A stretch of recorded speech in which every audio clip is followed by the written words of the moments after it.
El amanecer se abre con una luz gris que parece filtrarse con piedad por las cortinas de la casa grande.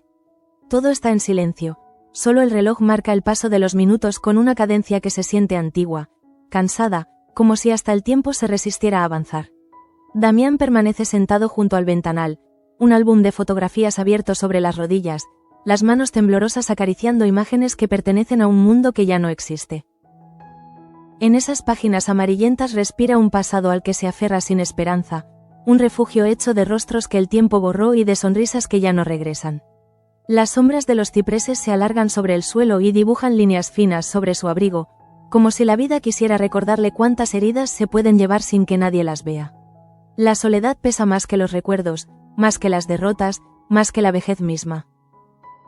Manuela entra despacio, con el cuidado de quien teme romper un instante demasiado frágil. El aroma a pan recién hecho se mezcla con el olor húmedo del fuego apagado y, por un segundo, todo parece tener el orden de un hogar. Ella observa el perfil de su patrón y percibe la inmovilidad de un hombre que no ha dormido en paz desde hace años. En su mirada hay un cansancio que solo entienden quienes han amado hasta perderlo todo. La mano de ella, cálida y firme, se posa sobre el hombro del anciano, y ese contacto le recuerda que todavía hay vida en lo cotidiano, que incluso el gesto más sencillo puede sostener a un hombre que se está desmoronando en silencio. Ninguno de los dos dice palabra, pero la escena está llena de un entendimiento tácito, una ternura callada que se disfraza de rutina. En el fondo, ambos saben que el consuelo no se pronuncia, se ofrece. Mientras la casa se despereza con lentitud, el mundo exterior empieza a moverse con un ritmo distinto. En la colonia, el aire huele a tierra mojada y a desvelo. Los trabajadores cruzan la plaza arrastrando el cansancio de los días inciertos, y el rumor de las conversaciones perdidas se mezcla con el eco de las campanas. Todo parece suspendido en un equilibrio precario, como si el destino estuviera conteniendo el aliento antes de dar su siguiente golpe. En la pequeña vivienda de Digna, la luz del sol se filtra por las rendijas de la ventana y cae sobre la mesa donde Marta espera con las manos entrelazadas. Hay culpa en su gesto, un peso que ni siquiera las lágrimas consiguen aligerar. Digna la observa con la calma de quien ya ha perdonado antes de escuchar disculpas, y en ese silencio entre ambas se percibe la fatiga de los vínculos rotos por el orgullo. La reconciliación, aunque dolorosa, se siente necesaria, como una grieta que deja pasar la luz. El abrazo que las une tiene algo de antiguo, como si ambas recordaran que el amor no siempre se expresa con palabras, sino con la decisión de quedarse a pesar del daño. La casa, que tantas veces había sido refugio y distancia al mismo tiempo, recupera por unos segundos el aroma de la paz. Fuera, el viento mueve las hojas secas, y el sonido parece el suspiro de un alivio contenido durante demasiado tiempo. En el hospital, el aire tiene ese olor áspero de los lugares donde la esperanza se confunde con la resignación. Begoña avanza por el pasillo sosteniendo un ramo de flores que tiembla entre sus manos, como si cada paso que da la enfrentara con un pedazo de su propio pasado. Cuando entra en la habitación de Andrés, el tiempo parece detenerse. Él la mira con una mezcla de asombro y nostalgia, y el espacio que los separa se llena de lo que nunca pudieron decirse. La habitación es pequeña, pero la tensión que se instala en el aire la vuelve infinita. Las flores reposan en la mesilla, mudas testigos de una visita que no es casualidad. En el cuaderno que ella le entrega, Andrés reconoce los trazos de una vida anterior, dibujos que nacieron cuando todavía creían en los días tranquilos. La emoción que lo atraviesa no necesita palabras. En la mirada que le dirige hay un ruego silencioso, una esperanza que se niega a morir. Ella lo observa con el temor de quien teme repetir la historia y, sin embargo, no puede evitar sonreír. En ese instante, entre el olor a medicinas y la penumbra tibia de la tarde, hay una tregua que ninguno de los dos comprende. No es perdón, tampoco amor, sino algo más profundo. La necesidad humana de no sentirse del todo olvidado. El médico entra poco después, rompiendo el hechizo con la brusquedad del deber. Andrés recibe el alta con una serenidad extraña, la misma con la que los hombres se preparan para volver a un mundo que ya no les pertenece. Cuando Begoña abandona la habitación, su corazón late con una mezcla de alivio y vértigo. No sabe si ha hecho bien al volver a verlo, pero siente que el encuentro ha abierto una puerta que ni el tiempo ni la prudencia podrán cerrar. En la cantina, Gaspar conversa con Luz mientras el vapor del café empaña los cristales. Ambos comparten la preocupación de quienes aún creen en los sueños comunes. La cooperativa, ese proyecto que alguna vez pareció una salida, ahora se desmorona entre los temores de los trabajadores. Luz escucha y aprieta las manos sobre la mesa, consciente de que el idealismo se paga caro en tiempos de ruina. Gaspar ofrece lo poco que tiene, pero su generosidad se topa con la firmeza de una mujer que ha aprendido a protegerlo incluso de sí mismo. La casa cuna, mientras tanto, se ha quedado vacía. Claudia camina entre las cunas desiertas, tocando los barrotes con la punta de los dedos. Cada una de ellas guarda una historia inconclusa, una esperanza suspendida. En su pecho se mezcla la frustración con un cansancio que no admite consuelo. La soledad del lugar le recuerda que la bondad, sin apoyo, se convierte en un lujo que el mundo rara vez se permite. Al otro lado de la colonia, un coche elegante se detiene frente a la tienda de Marta y Pelayo. De él desciende una mujer de aspecto extranjero, con un porte tan sereno que parece fuera de lugar en ese entorno modesto. Su acento francés suena como una disonancia en medio de la rutina. Su nombre aún nadie lo sabe, pero su presencia basta para alterar el aire. Hay algo en sus gestos medidos, en su sonrisa calculada, que presagia una llegada destinada a trastocar el equilibrio. Mientras ella entra a la tienda y examina los frascos con aparente curiosidad, Marta la observa con la inquietud de quien reconoce el peligro sin saber por qué. El silencio que queda cuando la mujer se marcha tiene un peso distinto, una vibración de presagio. Nadie en la colonia lo sabe todavía, pero con esa visita ha comenzado un nuevo capítulo, uno que pondrá a prueba las lealtades y los amores de todos. Cuando la tarde cae, la luz se tiñe de un dorado melancólico sobre los muros de la fábrica. Damián permanece sentado frente al ventanal, observando el humo de las chimeneas que ya no son suyas. Su respiración se acompasa con el tic-tac del reloj, y en su mirada se adivina la resignación de quien comprende que el poder también envejece. En el aire flota la certeza de que algo, o alguien, ha cruzado la frontera invisible entre lo que fue y lo que nunca volverá a ser. La mañana siguiente llega con un brillo distinto, más frío, más distante. En la colonia, los obreros caminan en silencio hacia la fábrica, con la mirada baja y los pasos medidos, como si temieran que el suelo pudiera ceder bajo sus pies. La presencia de los franceses ya no es un rumor sino una certeza. Las voces se apagan en los pasillos donde antes reinaba la familiaridad del trabajo compartido. La incertidumbre se ha vuelto un huésped permanente, invisible pero palpable. En el interior, las paredes blancas parecen más altas, más ajenas. El eco de los pasos de Chloé Dubois resuena con un ritmo que no pertenece a aquel lugar. Cada superficie que toca se convierte en territorio conquistado, cada palabra que pronuncia deja una marca que cuesta borrar. Los obreros la observan con la mezcla de curiosidad y desconfianza que se reserva a lo desconocido. La elegancia de su figura contrasta con el olor áspero del metal y el polvo del perfume inacabado. Tasio la sigue desde lejos, con el gesto endurecido por la humillación de quien se sabe vigilado en su propio terreno. El aire está cargado de un tipo de silencio que no es paz sino represión. Nadie se atreve a hablar, pero todos piensan lo mismo. Las cosas han cambiado, y no para bien. La fábrica, que alguna vez fue un refugio de orgullo, se ha convertido en un lugar que parece observarlos más de lo que ellos pueden observarlo. Mientras tanto, en la casa grande, Andrés intenta adaptarse a la rutina después de su recuperación. El cuerpo responde con lentitud, pero la mente parece haberse despertado con una urgencia nueva. El olor a madera húmeda y a cera vieja le recuerda los días en que todo le pertenecía sin esfuerzo. Ahora, cada paso que da por los pasillos le pesa como si caminara entre ruinas de una gloria que no construyó pero que siente suya. Damián lo observa desde el sillón, con una mezcla de ternura y preocupación. El regreso de su hijo le alivia el alma, pero también le despierta un temor sordo, el de ver cómo la juventud busca respuestas en el mismo abismo del que él intenta salir. El padre no dice nada, y el hijo no pregunta. Entre ellos hay una paz hecha de cansancio, una tregua silenciosa sostenida por el miedo común de perder lo poco que queda. Begoña se mueve por la casa con una calma aparente que apenas disimula la inquietud. Desde la ventana ve cómo el coche francés pasa frente al portón y siente que algo invisible se instala entre ellos.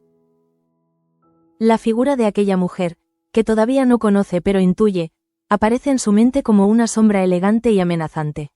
La serenidad del hogar se resquebraja poco a poco, como si un hilo invisible empezara a tirar de todos los recuerdos y los convirtiera en duda. Cuando Andrés regresa por primera vez a la fábrica, el aire parece distinto. Los obreros lo miran con un respeto contenido, una mezcla de esperanza y escepticismo. Él avanza despacio, con la determinación de quien se niega a aceptar que el pasado pueda borrarse. Pero el edificio lo recibe con la frialdad de una casa que ya no lo reconoce. Todo está en su lugar y, sin embargo, nada es igual. Las máquinas parecen más silenciosas, las miradas más fugaces, la memoria más frágil. El encuentro con Chloe ocurre de forma casi casual, aunque en realidad nada en ella parece producto del azar. Ella lo espera frente a los ventanales, revisando papeles con precisión matemática. Su voz, cuando le da la bienvenida, tiene la calma de quien está acostumbrada a que la escuchen.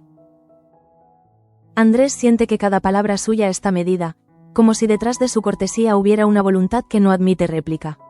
La conversación transcurre con la suavidad de un río helado, sin sobresaltos, pero capaz de arrastrarlo todo. Él intenta mantener la compostura, pero percibe que la mujer no ha venido solo a observar sino a decidir.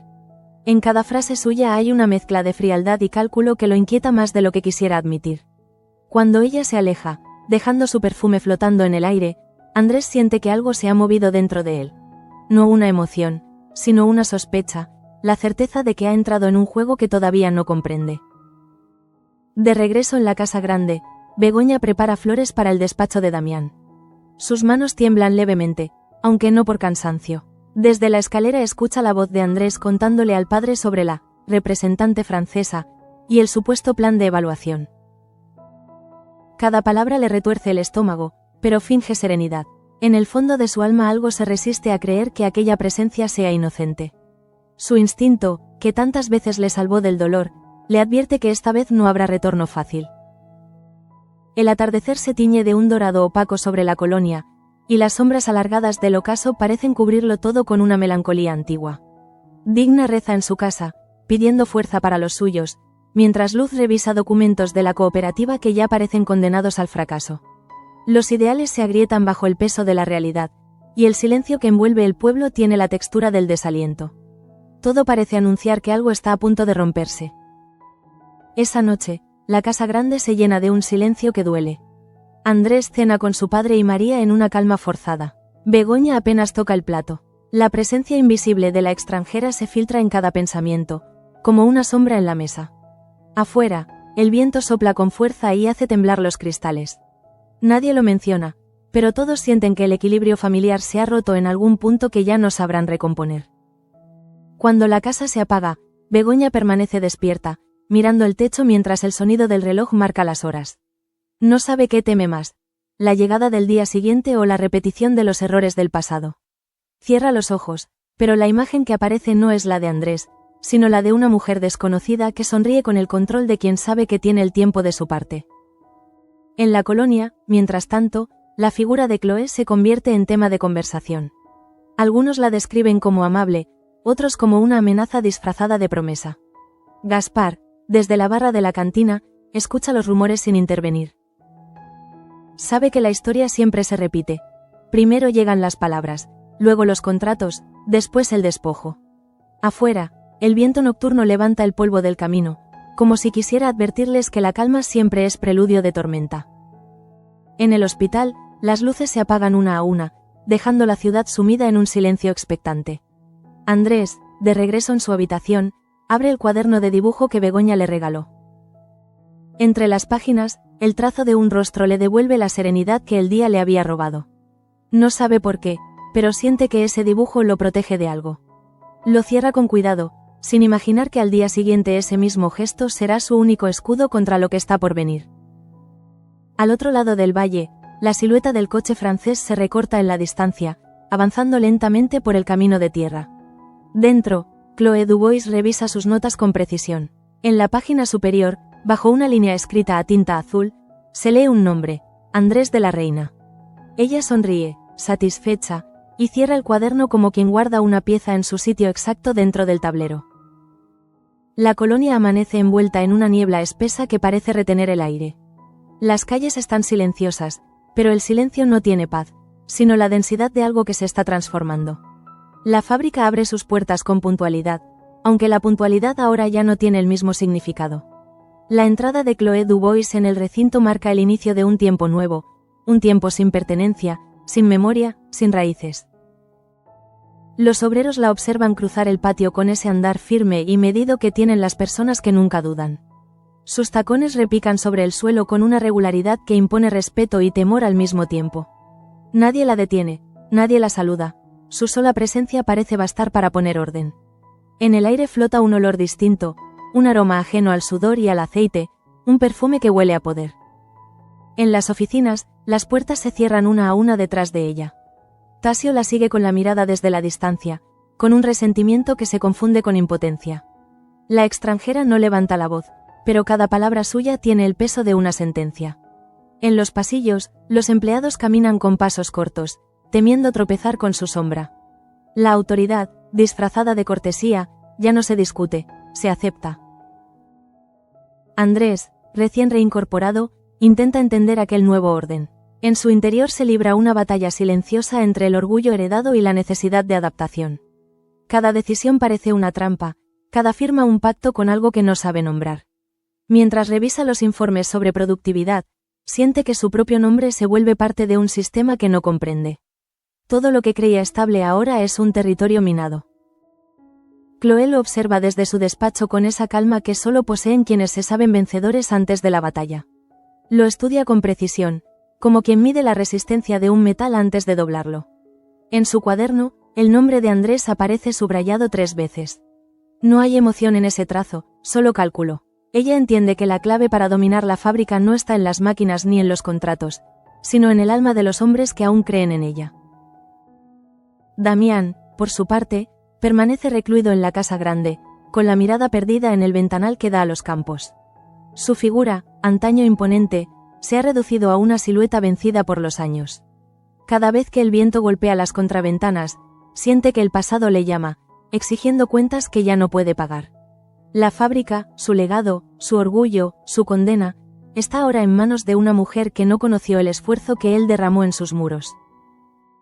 Begoña se mueve por la casa con la serenidad tensa de quien percibe un peligro que los demás aún no ven. Observa los gestos de Andrés, su forma de callar más que de hablar, la mirada distraída que se pierde en un punto invisible. Lo reconoce, pero no lo entiende. Es el mismo hombre, y al mismo tiempo no lo es. En sus ojos habita una inquietud nueva, un brillo que no viene del amor ni del miedo, sino de la duda. El día transcurre con una lentitud dolorosa. Los obreros terminan sus turnos y abandonan la fábrica sin hablar. Solo se escucha el rumor del viento, que arrastra polvo y hojas secas por los patios vacíos. La imagen de Chloe asomada al ventanal se clava en la retina de todos. Una figura firme, inmóvil, observando el movimiento de los demás con la distancia de quien no pertenece. Cuando Andrés regresa a casa, el silencio lo acompaña como una sombra fiel. Se sienta en su escritorio y repasa las cifras, pero los números parecen no tener sentido. Cada informe lleva una nota añadida por Chloe, cada propuesta sugiere un cambio, cada cambio implica una pérdida. Empieza a comprender que las decisiones que firman no le pertenecen, que su autoridad se ha vuelto una ilusión que ella le permite conservar. En el comedor, Damián apenas prueba la comida. María le sirve con una delicadeza que más que afecto parece resignación. La rutina familiar continúa, pero la esencia de ese hogar se deshace como una tela vieja. Begoña, desde el otro extremo de la mesa, percibe que nadie escucha a nadie. En la distancia que los separa, la conversación se ha convertido en un acto puramente decorativo, una costumbre vacía. Esa noche, cuando la casa se apaga, Begoña se sienta en la oscuridad de su habitación. El sonido de la lluvia golpeando el tejado le recuerda los días en que el miedo no tenía nombre. Ahora lo tiene, Chloe Dubois. En su mente repasa los rostros de los obreros, la mirada de Luz, el gesto tenso de Tasio, la fatiga de Damián. Todo converge en un mismo presentimiento. La extranjera no ha venido a salvarlos, sino a despojarlos con elegancia. En la fábrica, las luces del despacho principal permanecen encendidas más allá de la medianoche. Chloe trabaja sin descanso, rodeada de papeles y de silencio. En su rostro no hay satisfacción, solo concentración. Cada decisión que toma es una pieza más de un engranaje que se ajusta sin error. Fuera, la lluvia cae con fuerza, pero ella no la escucha. Su mundo no conoce el ruido de la conciencia. Andrés, incapaz de dormir, camina por los pasillos oscuros de la casa grande. En cada sombra encuentra un reflejo de su propia confusión. La voz de su padre, aunque ausente, resuena en su mente como un recordatorio de la herencia que lleva sobre los hombros. El orgullo familiar lo empuja hacia adelante, pero algo dentro de él le advierte que está cruzando una frontera que no se puede desandar. Begoña, desde su habitación, percibe sus pasos en el pasillo y siente un impulso de levantarse, de alcanzarlo, de decirle lo que el miedo le impide. Pero no lo hace, se queda inmóvil, escuchando cómo el sonido de esos pasos se aleja hasta perderse en la distancia. En ese instante comprende que el amor también puede tener el sonido de una puerta cerrándose lentamente. Al amanecer, los primeros rayos de luz se filtran sobre la fábrica, iluminando el cartel que ahora luce el emblema de la compañía francesa. Los obreros lo miran en silencio, sin atreverse a arrancarlo. La resignación tiene la forma de esa madera recién pintada. Chloé llega unos minutos después, puntual como un reloj, y observa el resultado de su obra. En su rostro no hay orgullo, sino una serenidad vacía. Ha ganado, aunque aún no lo diga en voz alta. En la casa grande, Damián abre los ojos con esfuerzo. El sol apenas roza las cortinas, y sin embargo, su claridad le resulta insoportable.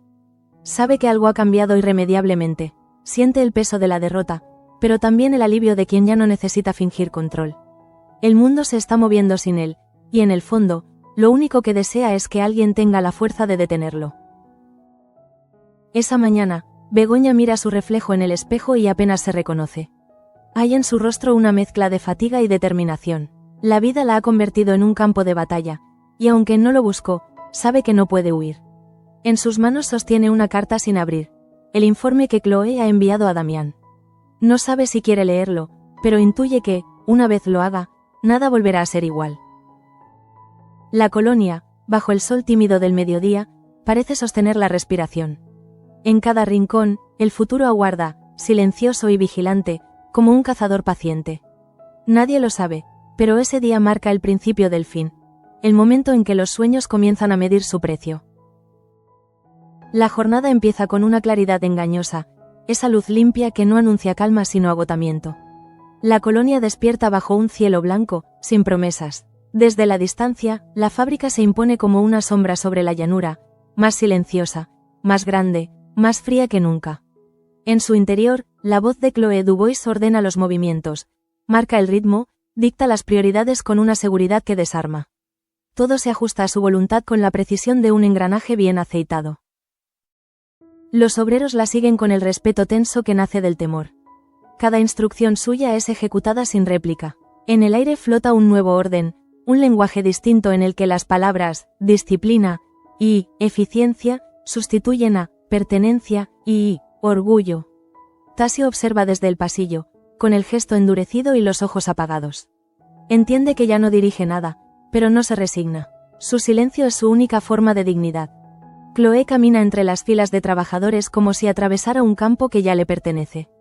Su mirada se detiene en los detalles. Una pieza mal colocada, un gesto inseguro, un murmullo fuera de lugar. Nada se le escapa, su poder no necesita gritar, porque se impone con la naturalidad de lo inevitable. En cada paso suyo hay una certeza helada. No ha venido a observar, ha venido a transformar. Andrés, desde su oficina, intenta mantener el control de lo que aún cree suyo. Frente a los informes apilados sobre el escritorio, repasa cifras que ya no dicen nada. En cada documento hay una anotación de Chloé, una recomendación, una firma que va sustituyendo la suya. La convicción con que ella ocupa los espacios le produce una mezcla de fascinación y repulsión. Sabe que su lógica es impecable, pero siente que en esa perfección falta algo que no puede explicar: humanidad. En la casa grande, Damián pasa las mañanas junto al fuego apagado, con la vista perdida en las llamas que ya no están. El sonido del viento entre las ventanas le recuerda la respiración de un animal viejo y cansado. La enfermedad lo ha vuelto lento, pero no ciego. Intuye lo que ocurre en la fábrica, y aunque no lo nombra, su cuerpo lo sabe. Hay derrotas que no necesitan confirmarse para doler.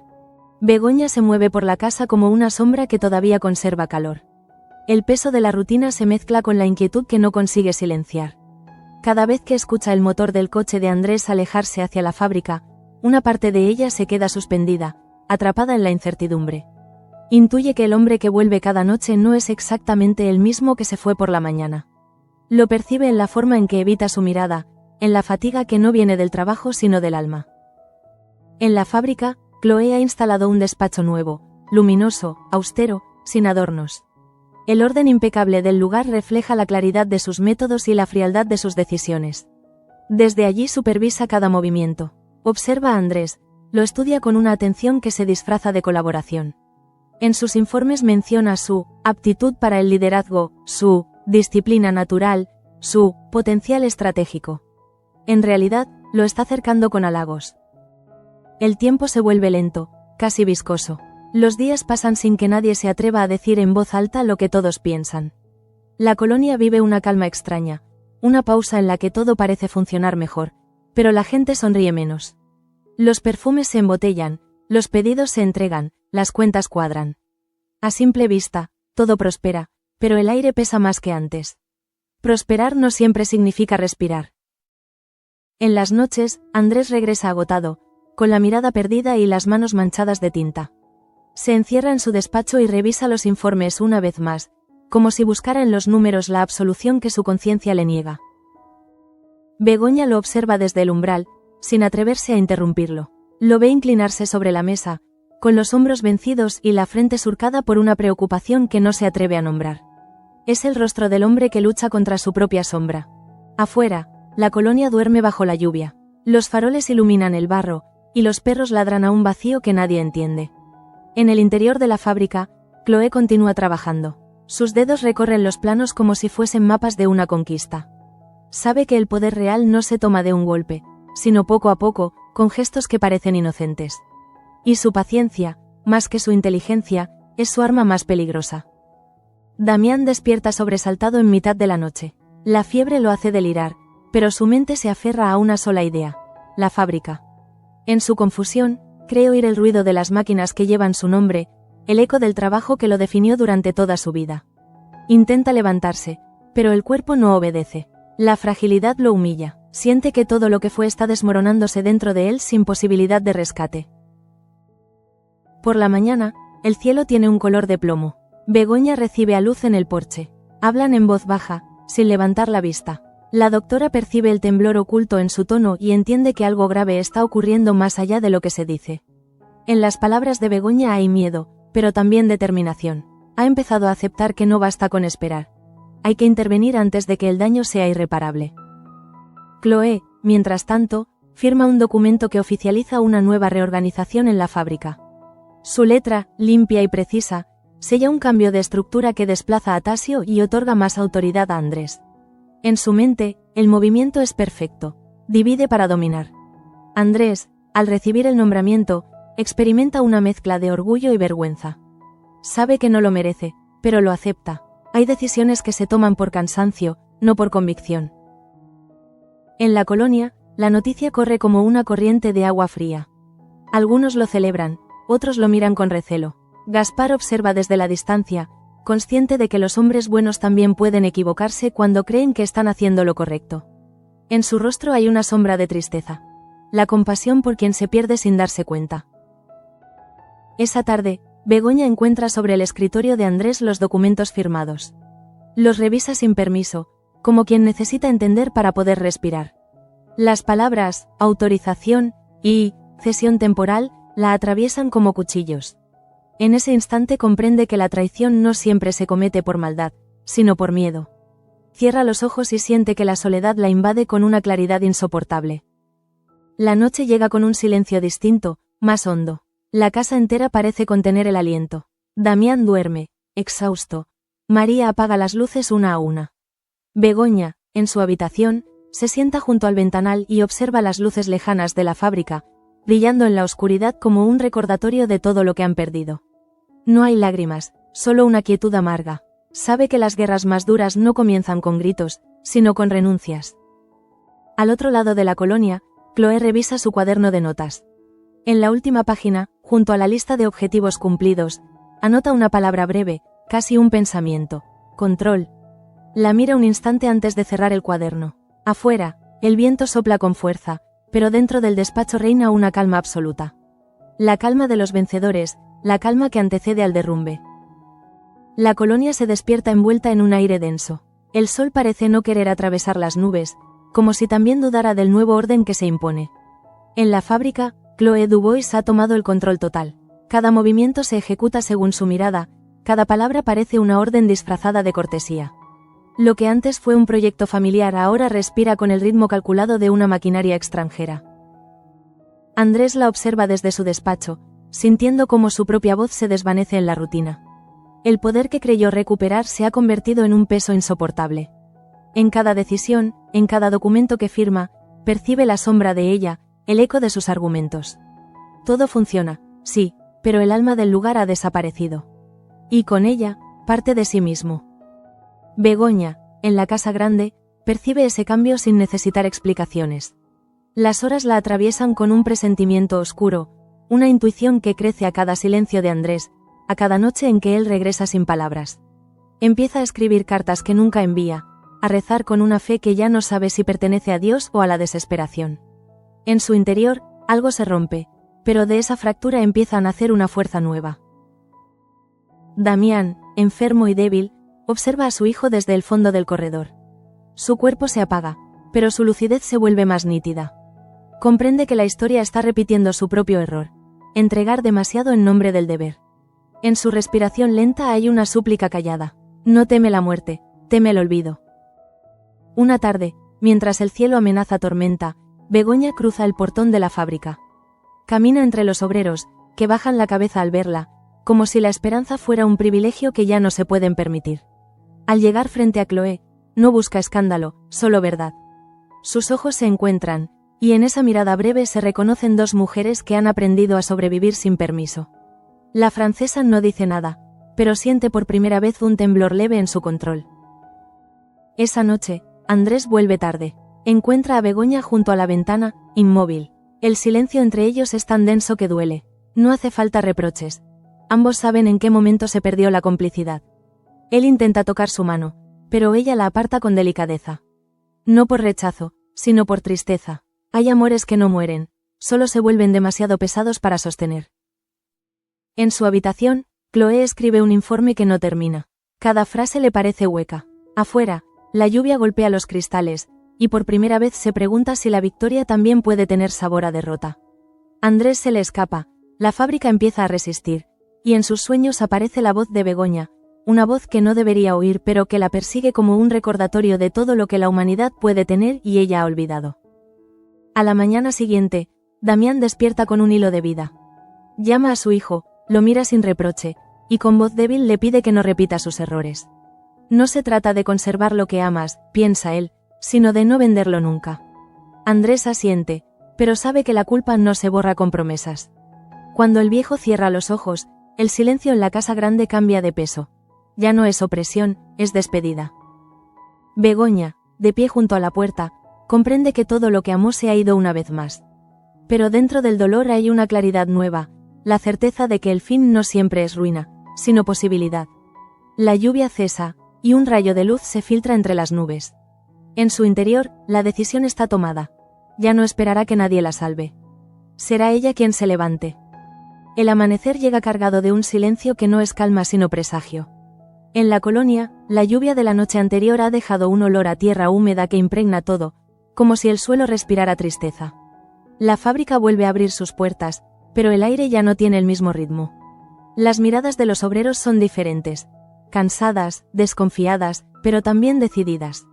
Algo, sin que nadie lo diga, está cambiando. Begoña cruza el umbral de la casa grande con una determinación nueva.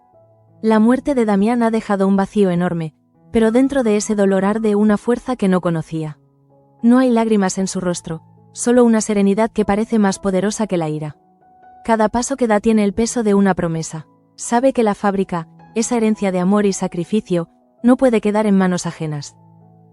Andrés la observa desde la distancia. El luto lo ha hecho más callado, más introspectivo. Entre la culpa y el deber, su conciencia se convierte en un campo de batalla. El eco de las palabras de su padre aún lo acompaña, recordándole que hay derrotas que solo pueden revertirse con dignidad. Por primera vez, entiende que la libertad no se hereda, se gana. En la fábrica, Chloé intenta mantener el control. Sus decisiones se vuelven más duras, sus órdenes más frías, pero bajo la superficie de su elegancia perfecta se esconde el temor. Las miradas de los trabajadores ya no la esquivan, la enfrentan. El respeto que una vez fue obediencia se ha transformado en resistencia silenciosa. Lo que parecía dominio empieza a resquebrajarse desde dentro. Begoña entra al despacho principal sin ser anunciada. La francesa levanta la vista y, por un instante, duda de sí misma. La figura de aquella mujer vestida de negro, con los ojos firmes y la espalda erguida, la descoloca. No hay rabia en ella, solo verdad.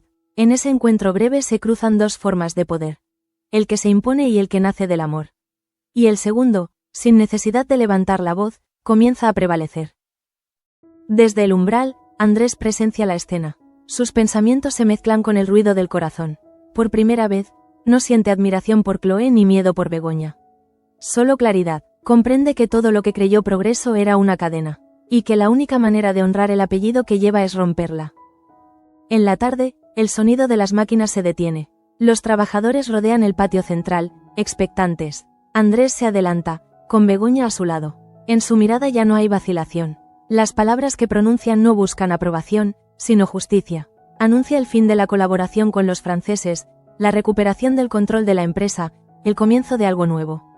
Nadie aplaude al principio, porque la libertad asusta. Pero luego, poco a poco, una ola de voces se alza como un coro antiguo. Desde su oficina, Chloé escucha el rumor y comprende que ha perdido. Su rostro no muestra derrota, solo agotamiento. Cierra el cuaderno que tantas veces fue su escudo y lo guarda sin mirar atrás. En ese gesto hay resignación, pero también una extraña paz. Tal vez, en el fondo, ella también entiende que el poder sin alma no vale nada. Esa noche, el silencio de la fábrica tiene otro tono. Ya no es miedo, sino alivio. Andrés y Begoña caminan entre las luces apagadas, sintiendo que el futuro, aunque incierto, les pertenece otra vez. No se tocan ni se hablan, pero sus pasos laten al mismo compás. En la distancia, una nueva jornada empieza a insinuarse, con el aroma de la esperanza mezclándose con el del perfume recién hecho. El amanecer llega sereno, sin ruido, con una claridad nueva. Las calles de la colonia huelen a pan recién hecho y a tierra húmeda, ese aroma que solo aparece después de las tormentas que lo cambian todo. La fábrica se alza en silencio, todavía marcada por los días difíciles, pero ahora su quietud no es derrota sino calma. Las puertas abiertas anuncian un comienzo. Chloé Dubois abandona el pueblo antes de que salga el sol. Su coche avanza despacio por el camino polvoriento, sin escolta ni testigos. No deja atrás más que el rumor de su nombre. En el asiento trasero, su cuaderno cerrado descansa como un símbolo de algo que ya no le pertenece. Por primera vez, su mirada no es de cálculo, sino de cansancio. El poder, cuando se vacía de propósito, también se convierte en jaula. En la casa grande, Andrés contempla el cielo con una paz que creía perdida. La ausencia de su padre aún pesa, pero ya no lo destruye.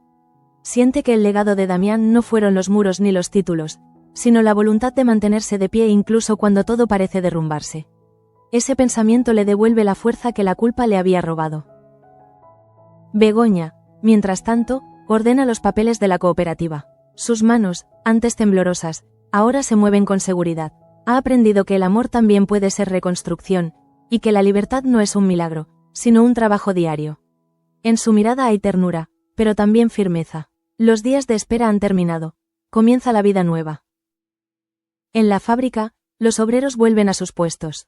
Las máquinas despiertan una a una, el sonido metálico se mezcla con murmullos y risas contenidas. Luz pasa revisando los lotes, Gaspar bromea con los aprendices. La rutina, que antes oprimía, ahora tiene sabor a conquista. Lo cotidiano se ha vuelto sagrado, y cada gesto simple. Una botella cerrada, una caja sellada, es una victoria. A media tarde, el sol se filtra por los ventanales del taller. Begoña camina entre los trabajadores, revisa los frascos de perfume y siente que el aroma le devuelve la memoria de todo lo vivido. Andrés la observa desde la distancia y comprende que su amor no necesita promesas. Basta con saber que siguen allí, juntos, respirando el mismo aire, reconstruyendo lo que otros quisieron borrar. Cuando cae la noche, la colonia se ilumina con una luz dorada que parece venir de dentro. En el balcón de la casa grande, Begoña y Andrés contemplan el horizonte. El viento sopla suave, levantando el perfume de los naranjos. No hablan, porque las palabras sobran. La libertad, esa palabra que tanto costó pronunciar sin miedo, ahora vive entre ellos, en la calma, en el silencio, en la certeza de haber resistido. El sonido distante de las campanas marca el fin de la jornada. Las luces se apagan una a una, y sobre la colonia se posa la paz. No hay victoria ni derrota, solo continuidad. Los días seguirán, las manos volverán a trabajar, y los sueños, por fin, no serán de libertad, sino de vida.